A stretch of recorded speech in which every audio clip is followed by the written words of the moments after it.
আসসালামু আলাইকুম ওয়া রাহমাতুল্লাহি ওয়া বারাকাতুহু। আলহামদুলিল্লাহি রাব্বিল আলামিন ওয়াল আকিবাতু লিল মুত্তাকিন ওয়াসসালাতু ওয়াসসালামু আলা রাসূলিহিল কারীম।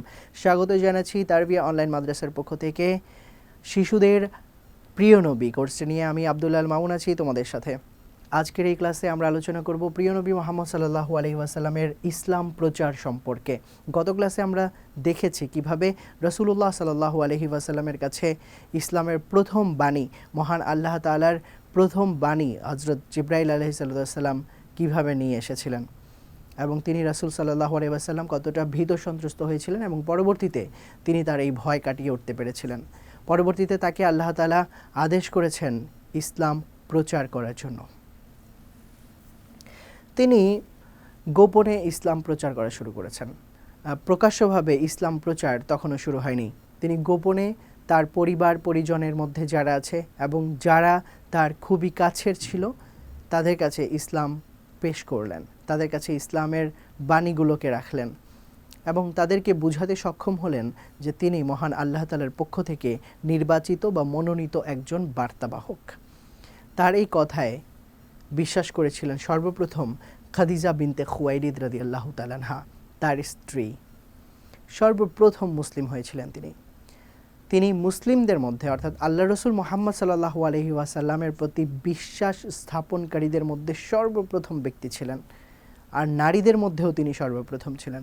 তারপরে আলী ইবনে আবু তালিব রাদিয়াল্লাহু তাআলা আনহু, তিনি ছিলেন রাসূলুল্লাহ সাল্লাল্লাহু আলাইহি ওয়াসাল্লামের চাচাতো ভাই আবু তালিব এর ছেলে আলী রাদিয়াল্লাহু তাআলা আনহু। তিনিও প্রথমবারেই রাসূলুল্লাহ সাল্লাল্লাহু আলাইহি ওয়াসাল্লামের কাছ থেকে যখন তিনি জানলেন যে তার প্রতি মহান আল্লাহ তাআলার বাণী অবতীর্ণ হয়েছে এবং তিনি মহান আল্লাহ তাআলার পক্ষ থেকে একজন মনোনীত রাসূল, তখন তিনিও তাকে বিশ্বাস করে নিয়েছিলেন। বালকদের মধ্যে তিনি ছিলেন সর্বপ্রথম ইসলাম গ্রহণকারী। তারপর দেখতে পাচ্ছি যায়েদ ইবনে হারিসা রাদিয়াল্লাহু তাআলা আনহু, তিনিও তখন বালক ছিলেন এবং রাসূলুল্লাহ সাল্লাল্লাহু আলাইহি ওয়াসাল্লামের সেবক ছিলেন। তিনিও ইসলাম গ্রহণ করেছেন সর্বপ্রথমেই। রাসূলুল্লাহ সাল্লাল্লাহু আলাইহি ওয়াসাল্লামের কাছ থেকে যখন তারা জানতে পারলেন যে তিনি আল্লাহ তাআলার পক্ষ থেকে মনোনীত, তারা নিঃসংকোচে নির্দ্বিধায় ইসলাম গ্রহণ করেছিলেন। এবং এরপরে আমরা দেখতে পাচ্ছি আবু বকর সিদ্দিক রাদিয়াল্লাহু তাআলা আনহুর নাম। তিনি ছিলেন রাসূলুল্লাহ সাল্লাল্লাহু আলাইহি ওয়াসাল্লামের বাল্যকালের বন্ধু। তিনি যখন শুনলেন আল্লাহ রসুল সাল্লাল্লাহু আলাইহি ওয়াসাল্লাম নবী হয়েছেন, তিনি নির্দ্বিধায় এটা বিশ্বাস করে নিলেন, কারণ আল্লাহ রসুল সাল্লাল্লাহু আলাইহি ওয়াসাল্লাম জন্মের পর থেকে নিয়ে এই পর্যন্ত কোনো মিথ্যা কথা বলেননি কখনোই, এবং এটা আরবের সবাই জানে।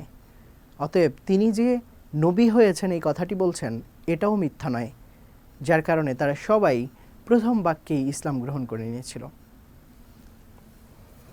কিন্তু তারপরেও রাসূল সাল্লাল্লাহু আলাইহি ওয়াসাল্লাম সত্যবাদী হওয়া সত্ত্বেও, বিশ্বস্ত হওয়া সত্ত্বেও অনেকেই ইসলাম গ্রহণ করেনি। তারা তাদের পূর্ববর্তী ধর্মের ওপরে থেকে যাওয়ার হীন প্রতিজ্ঞার কারণে তারা প্রতিজ্ঞা করেছে তারা নিজেদের ধর্ম ছেড়ে নতুন কোনো দিনে প্রবেশ করবে না। মূলত এই অহংকার এবং এই একরোখা মনোভাবের কারণে তারা ইসলাম ধর্মে প্রবেশ করতে পারেনি। নতুবা রাসূলুল্লাহ সাল্লাল্লাহু আলাইহি ওয়াসাল্লামকে অবিশ্বাস করার কোনো কারণই তাদের ছিল না।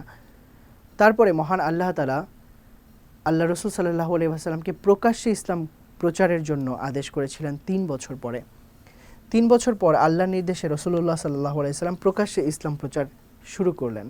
যখন আল্লাহ তাআলা বললেন যে তুমি তোমার পরিবার পরিজন এবং আশেপাশে যারা আছে তাদেরকে ইসলামের দাওয়াত দাও, তাদেরকে জাহান্নাম সম্পর্কে সতর্ক করো। আল্লাহ রসুল সাল্লাল্লাহু আলাইহি ওয়াসাল্লাম পাহাড়ের উপরে দাঁড়িয়ে সবাইকে ডাকলেন। ডাকার পরে সবাই একত্রিত হলো। আল্লাহ রসুল বললেন, যদি আমি তোমাদেরকে বলি যে পাহাড়ের অপর পাশ থেকে একটা শত্রু বাহিনী আসছে, তোমাদের উপরে ঝাঁপিয়ে পড়বে, আক্রমণ করবে, তোমরা কি বিশ্বাস করবে? এটা তো অবিশ্বাসযোগ্য একটা বিষয় যে পাহাড়ের অপর পাশ থেকে আসছে, আমি বলবো একজন মানুষ, এটাতেই তোমরা বিশ্বাস করবে কিনা? তারা সবাই বলল, অবশ্যই বিশ্বাস করবো, কারণ তুমি একজন বিশ্বস্ত ব্যক্তি, তুমি কখনোই মিথ্যা বলো নাই, তুমি এটা বললে আমরা অবশ্যই বিশ্বাস করব। তখন আল্লাহ রাসূল সাল্লাল্লাহু আলাইহি ওয়াসাল্লাম বললেন যে আমি তোমাদেরকে সতর্ক করছি।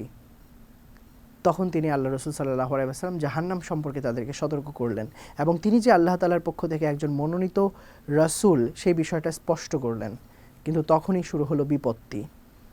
তারা রাসূলুল্লাহ সাল্লাল্লাহু আলাইহি ওয়াসাল্লামকে রাসূল হিসেবে মানতে চাইল না। তাদের প্রতিক্রিয়া ছিল নানাভাবে তারা যারা মুসলিম হয়েছিল তাদের উপরে অত্যাচার নির্যাতন শুরু করেছিল এবং নবী মুহাম্মদ সাল্লাল্লাহু আলাইহি ওয়াসাল্লামের প্রতিও তারা অন্যায়, অবিচার, অত্যাচার, নির্যাতন চালিয়ে গেছে। আল্লাহ রসুল সাল্লাল্লাহু আলাইহি ওয়াসাল্লাম ছিলেন সম্ভ্রান্ত পরিবারের একজন সম্ভ্রান্ত ব্যক্তি এবং খুবই সম্মানিত একজন ব্যক্তি, কিন্তু তারপরেও তারা আল্লাহ রসুল সাল্লাল্লাহু আলাইহি ওয়াসাল্লামের সম্মানহানি করেছে, তাকে অত্যাচার করেছে, নির্যাতন করেছে। তাদের এই নানাবিধ অত্যাচার নির্যাতনের পরেও অসংখ্য মানুষ ধীরে ধীরে ইসলাম গ্রহণ করতে থাকলো, কারণ ইসলামের যেই শীতলতা, ইসলামের যেই শান্তি, তারা সেটা বুঝতে পারছিল। ইসলাম সাম্যের কথা বলে, ইসলাম ধনী দরিদ্রের মধ্যে কোনো বিভেদ করে না, ইসলাম কালো সাদার মধ্যে কোনো বিভেদ করে না, ইসলাম সবাইকে সবার মধ্যে সমতা বিধান করে। ইসলাম একটা চূড়ান্ত শান্তির একটা ধর্ম, শান্তির একটা জীবন ব্যবস্থা। যখন তারা এটা বুঝতে পারছিল, তখন ধীরে ধীরে তারা ইসলাম ধর্মের দিকে আকৃষ্ট হচ্ছিল এবং ধীরে ধীরে মানুষ ইসলাম গ্রহণ করছিল। তাহলে আজকের এই ক্লাসে আমরা কি জানলাম? আল্লাহ রসুল সাল্লাল্লাহু আলাইহি ওয়াসাল্লামের ইসলাম প্রচার সম্পর্কে জেনেছি। প্রথমে তিনি 3 বছর গোপনে ইসলাম প্রচার করেছেন এবং সেখানে কিছু বিশিষ্ট সাহাবী ইসলাম গ্রহণ করেছিলেন।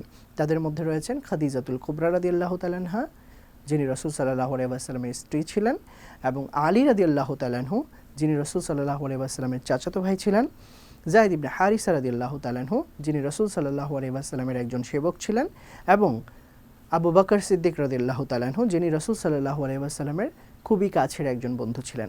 পরবর্তীতে তিনি প্রকাশ্যে ইসলাম প্রচার করেছেন, আর প্রকাশ্যে ইসলাম প্রচারের পর থেকেই তার উপরে এবং অন্যান্য মুসলিমদের উপরে অত্যাচার নির্যাতন আরবের কাফেররা চালিয়ে গিয়েছিল, কিন্তু তারপরেও মুসলিমরা কখনোই পিছপা হয়ে যায়নি। তো আশা করছি আজকের এই ক্লাসটি তোমরা উপভোগ করেছো। দেখা হচ্ছে পরবর্তী ক্লাসে। ভালো থেকো। আল্লাহ হাফেজ। আসসালামু আলাইকুম।